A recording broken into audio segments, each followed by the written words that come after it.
Bonjour tout le monde, c'est Paul de Crypto Formation avec vous. J'espère que vous allez bien. Aujourd'hui, dans la vidéo, on va parler de quelques concepts intéressants qui pourront vous permettre vraiment de mieux comprendre comment devenir profitable dans le marché des crypto-monnaies.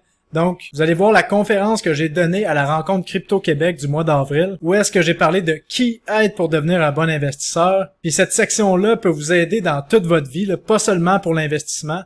Puis dans la deuxième partie de la vidéo, je vous parle de la jungle émotionnelle des crypto-monnaies et des cycles et comment faire pour en profiter du mieux possible et être du bon côté du trade. Donc j'espère que vous allez aimer la vidéo. N'oubliez pas de mettre un like et un commentaire avec les sections que vous avez le plus aimé. Donc allez tout le monde, on se revoit très bientôt.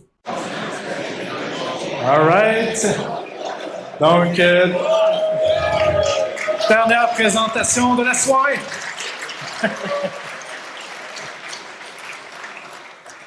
Donc là, on a la présentation que je voulais vous faire aujourd'hui. Vous êtes habitués à mes vidéos, mais j'ai décidé de faire de quoi d'un peu différent. Vous me direz si vous aimez ça ou pas, mais ça devrait être pas pire. Donc, la présentation, c'est comment devenir un investisseur profitable dans un marché exponentiel rempli d'émotions. Parce qu'on sait qu'il y a beaucoup d'émotions dans ces marchés-là.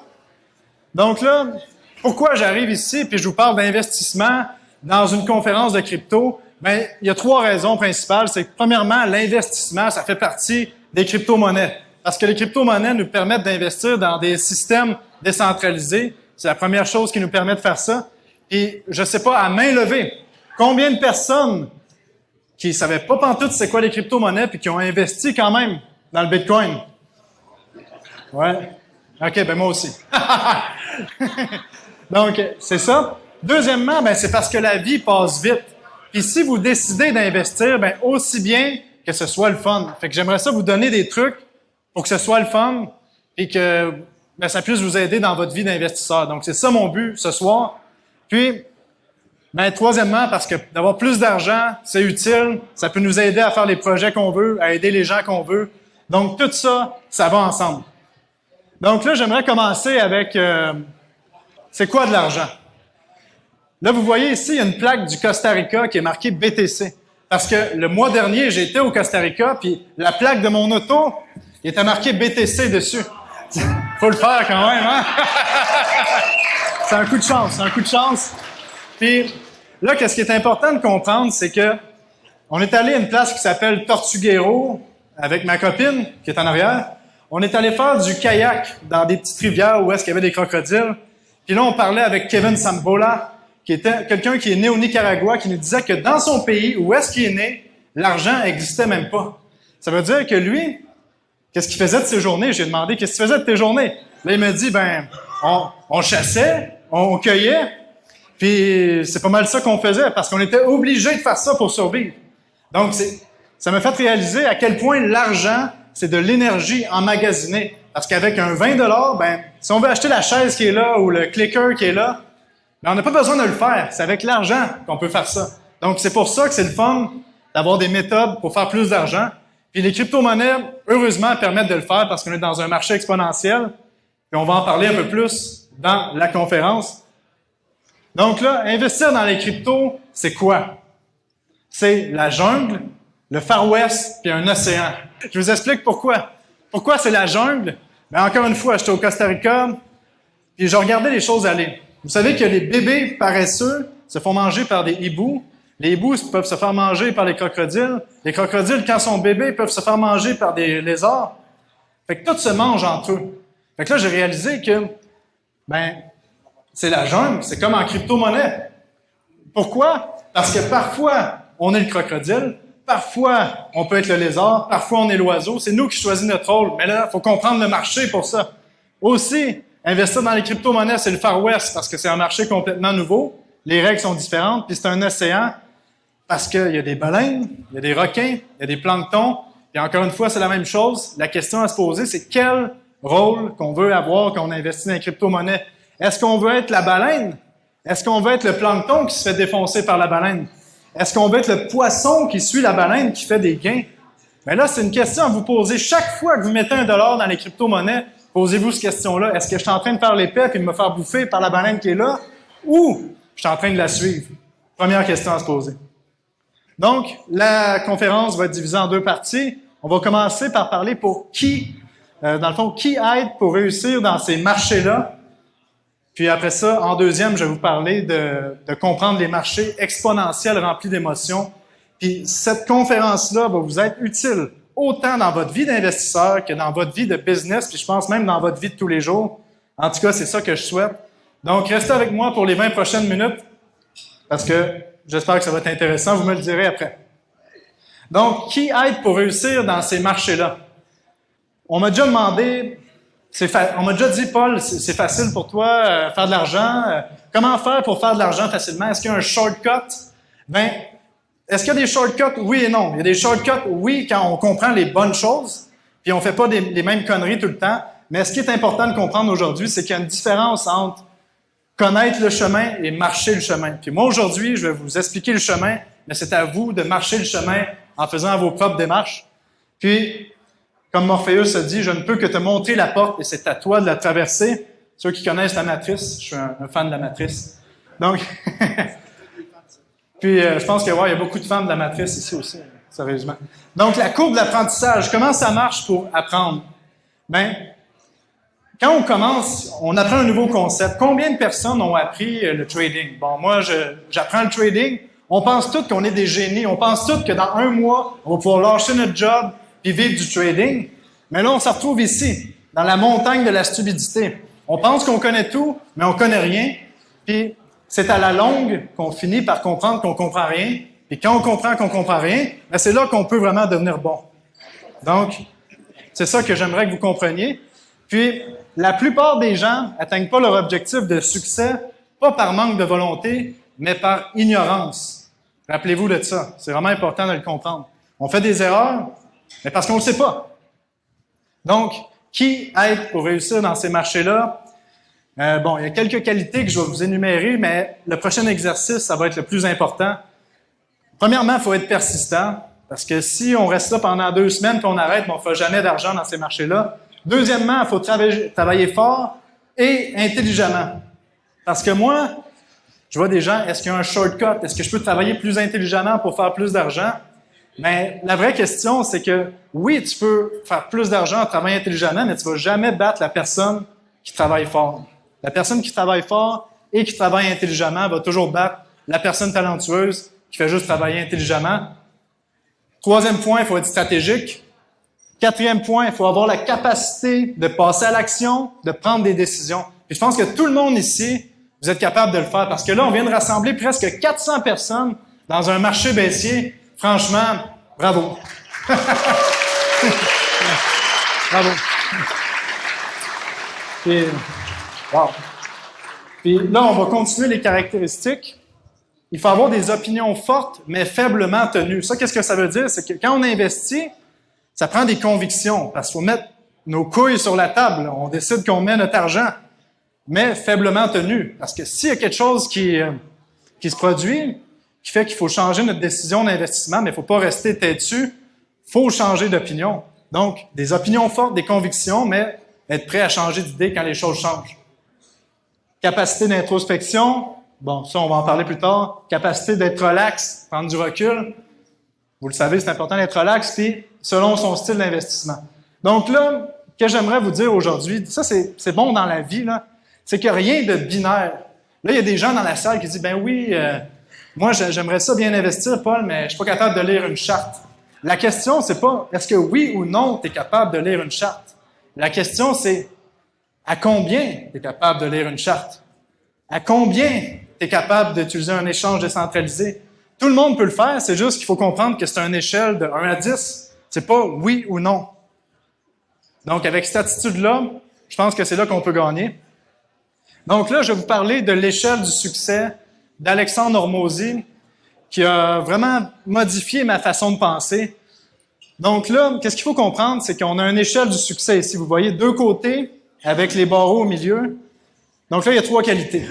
On a les habiletés. Ça, par exemple, les habiletés, c'est la capacité de lire une charte, faire une analyse technique, utiliser un wallet. Deuxième point, on a les traits de caractère. Est-ce que tu es patient? Est-ce que tu es capable d'être relax? C'est des traits de caractère. Puis, on a la croyance. Par exemple, les gens qui pensent qu'ils réussiront jamais à faire de l'argent, que l'argent, c'est pas bon, ou ces trucs-là.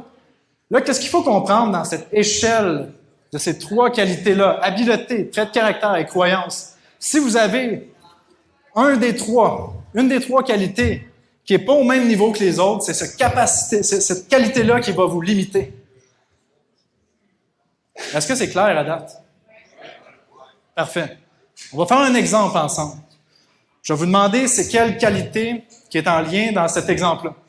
Par exemple, j'achète une crypto, je pense qu'elle va monter parce que je pense que c'est une bonne crypto.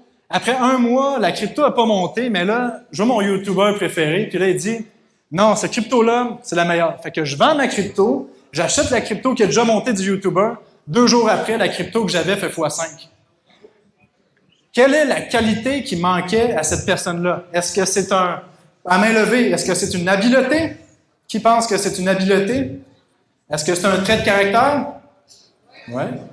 Est-ce que c'est une croyance? OK? On va aller voir la réponse. Il y avait 2 possibilités là-dedans. C'était soit un trait de caractère. Dans le fond, qu'est-ce qui lui manquait? C'était de la patience. Parce que l'argent, qu'est-ce qu'il faut comprendre? Que elle se fait entre le moment où on achète et le moment où on le vend. Donc, la capacité de s'asseoir sur sa position, c'est ça qui fait les investisseurs profitables. Deuxième option, c'était une croyance. Cette personne-là, peut-être qu'elle ne se faisait pas confiance. Puis, la leçon là-dedans, c'est de faire confiance à son analyse personnelle, puis moins dépendre des autres. OK, on va aller avec une deuxième question. Êtes-vous prêts? OK. Tu attends depuis 1 an que le prix du Bitcoin descende à 20 000 $ pour l'acheter. Le prix du Bitcoin crache à 20 000 $, atteint ta cible logique, tout le monde a peur, puis toi, tu décides que tu n'achètes pas parce que s'il descend plus bas, qu'est-ce qui va arriver? Bon, quelle est la qualité qui manquait? Est-ce que c'est une habileté? À main levée?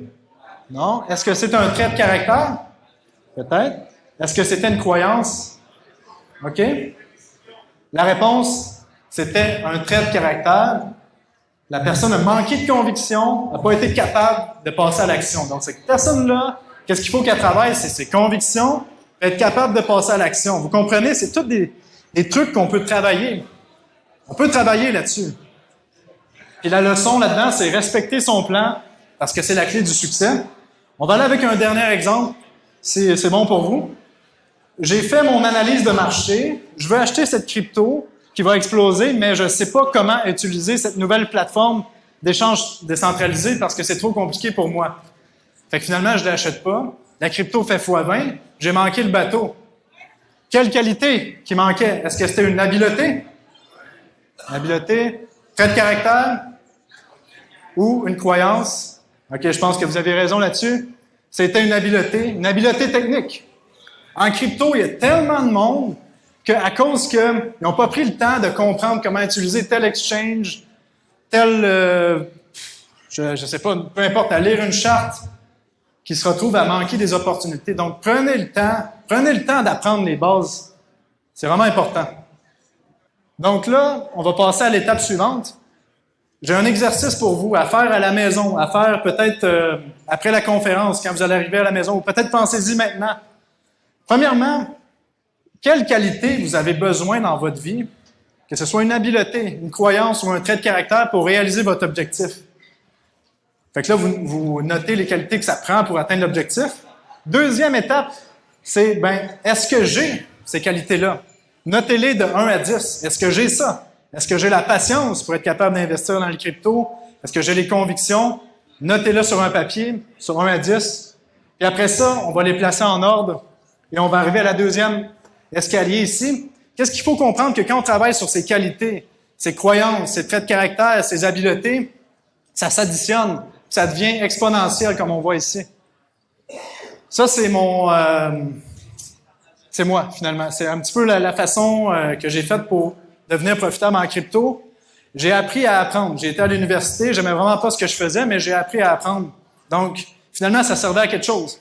Deuxième chose, j'ai appris sur le système financier. J'ai appris à quel point que l'argent, c'était juste une patente qui pouvait être imprimée par les banques centrales. Ça m'a motivé à faire du trading de futur. J'étais pourri, j'ai perdu beaucoup d'argent. Après ça, j'ai tradé les actions, les options. J'étais mauvais, mais j'ai commencé à devenir bon. Et là, grâce aux futurs et aux options, j'ai été capable de trader des marchés rapides. Donc là, j'ai connu les cryptos j'ai été capable de trader les cryptos comme il faut. Ça m'a amené à comprendre comment fonctionnait une business parce que j'ai parti mes business. Ça fait que j'ai été capable d'analyser les crypto-monnaies parce que j'ai parti ma business. Fait que je comprends comment fonctionne une business. Fait que je peux voir si une business va être rentable ou non. Puis tout ça m'a amené après à créer mon propre système d'investissement. Donc, vous voyez, toutes ces années-là que je pensais jamais arriver à ça, mais je suis arrivé là à cause que j'ai accumulé les qualités, autant des habiletés, des traits de caractère, puis des croyances. Puis là, on va voir un deuxième exemple. Dans le fond, ça, c'est quelqu'un ici qui a appris les communications, OK? Il a appris les communications. Après ça, il a appris la vente. Il a appris à vendre des légumes. Là, il a décidé de grandir. Il a appris à vendre des électroménagers. Fait qu'il faisait plus de commissions. Il est devenu courtier immobilier. Après ça, il s'est mis dans l'immobilier de luxe. Après ça, il avait un bon réseau. Fait qu'il s'est mis à faire des événements de networking. Tout à coup, il se mettait à faire du investment banking. Donc, connecter des gens qui ont des projets avec des gens qui ont de l'argent. Puis après, il a fait de l'argent parce qu'il s'est abonné à Paul Crypto Recherche. Transformation. C'est une blague. Mais vous comprenez. Est-ce que vous comprenez? C'est clair? On additionne nos qualités. Donc, là, qu'est-ce que je veux vous dire aujourd'hui? C'est qu'il faut mettre notre énergie sur le processus et non sur le résultat. Qu'est-ce que ça veut dire, mettre notre énergie sur le processus? Ben, si tu es là, je veux de l'argent, puis là, tu forces dans ta tête comme un malade, ben, tu n'auras pas d'argent. faut que tu travailles tes qualités pour enclencher le processus qui va faire que tu vas devenir bon trader, bon investisseur, bon en business. C'est là que tu vas faire de l'argent. C'est pas en voulant quelque chose, c'est en mettant son énergie dans le processus. Puis, ça m'amène à parler d'un concept qui est vraiment important. C'est lent, court terme, plus persistance égale rapide, long terme. On est dans une société où est-ce que tous les gens veulent avoir tout rapidement. Je connais plein de personnes qui commencent en crypto. 90 jours, ils arrêtent. Ils commencent une business, ils arrêtent. Ils commencent un autre truc, ils arrêtent.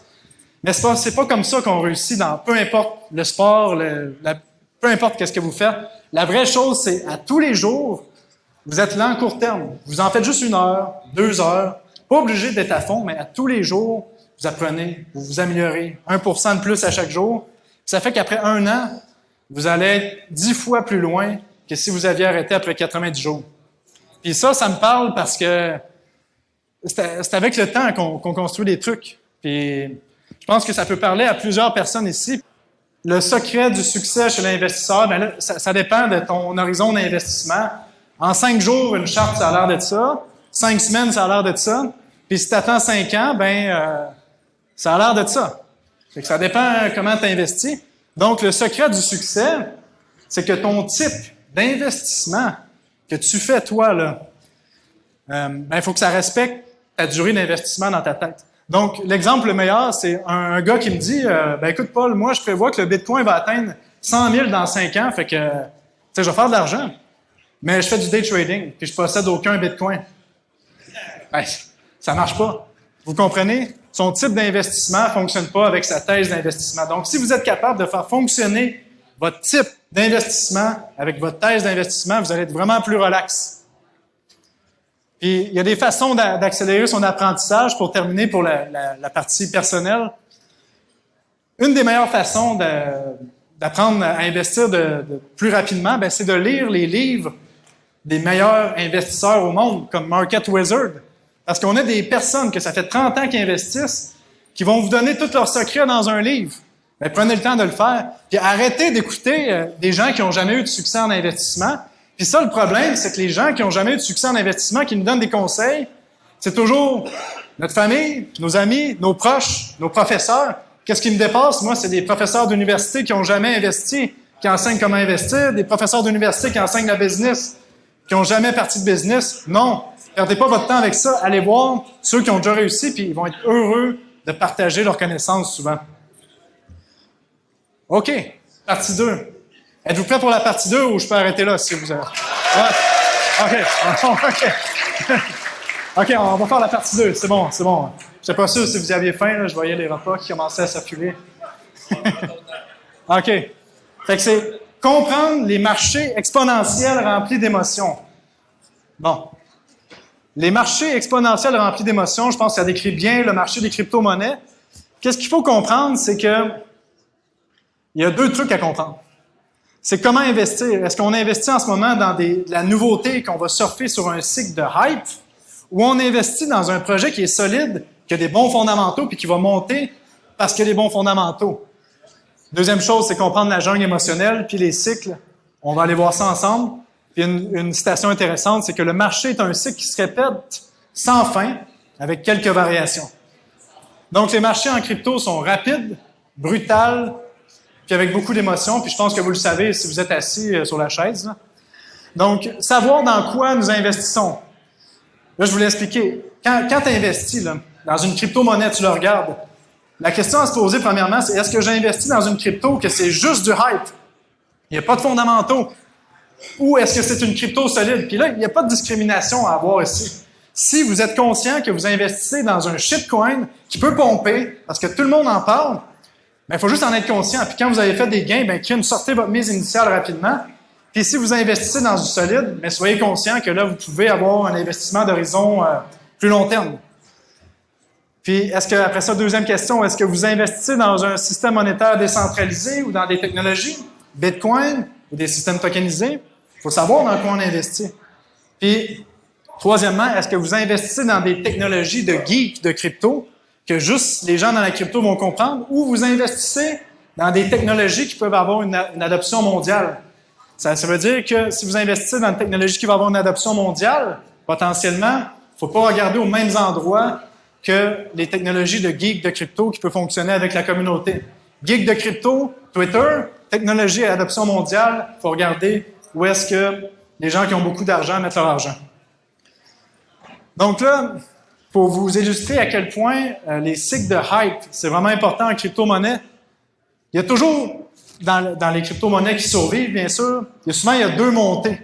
On a une première montée que les fondamentaux sont pas importants, qui va être plus une pointe de bulle en ligne droite, après ça crache. Donc, quand vous investissez dans une crypto-monnaie qui n'a pas de bons fondamentaux, ou que c'est juste du hype, que la technologie n'est pas encore là, dites-vous que ça va cracher de 80-90%. Si vous avez la chance de prendre des profits, prenez-en. Il y a toujours une deuxième montée où est-ce que les fondamentaux sont plus là. Si vous connaissez la courbe de Gartner, ça a l'air de ça. Première montée, suivie d'illusionnement et deuxième montée. Mais en pratique, ça a l'air de ça. Pointe de bulle avec deuxième montée. Bon. OK, j'aimerais vous parler d'un truc aussi qui est bien important. Là, si vous êtes assis ici, je pense que vous comprenez qu'il y a une opportunité incroyable qui s'en vient dans le marché en ce moment.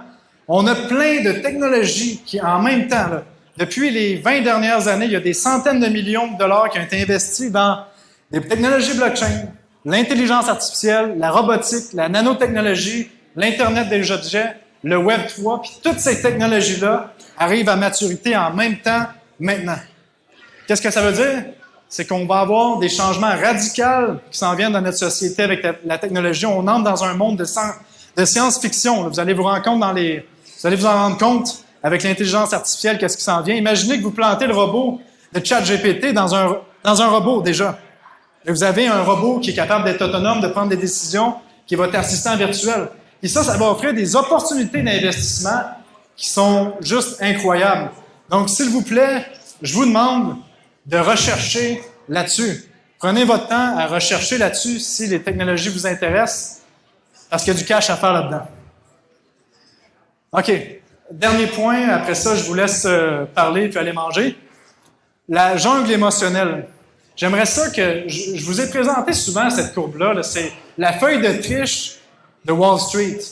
Pourquoi c'est la feuille de triche? Bien, justement, parce que ça vous permet de comprendre certaines choses. Premièrement, là, vous voyez, étudiez-la, cette courbe-là.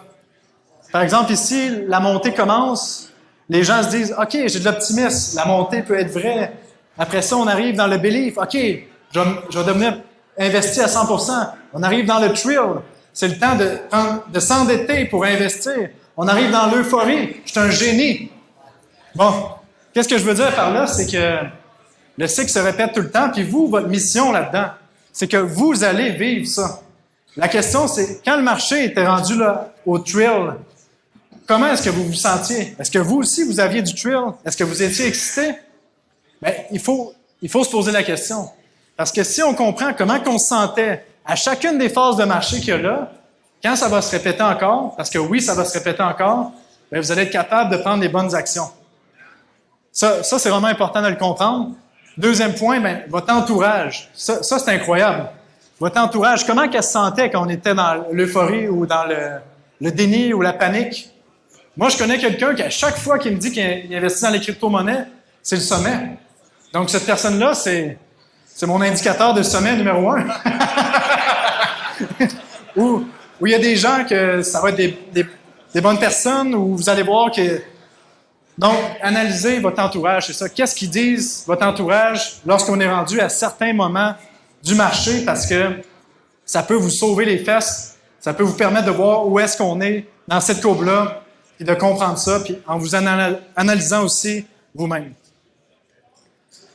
Bon, pour terminer, comprenez que les montées se font en silence. 80% des montées se font en silence. Ça, je pense que je vous l'ai déjà expliqué sur YouTube, mais je pense que c'est important de le faire encore.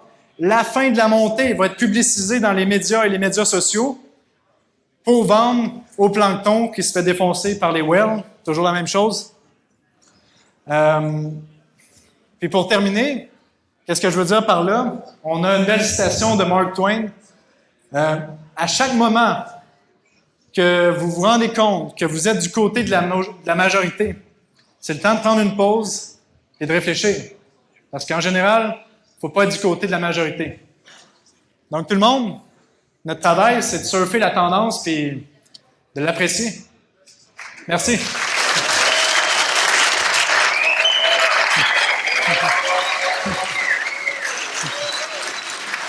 Merci. Merci. Wow.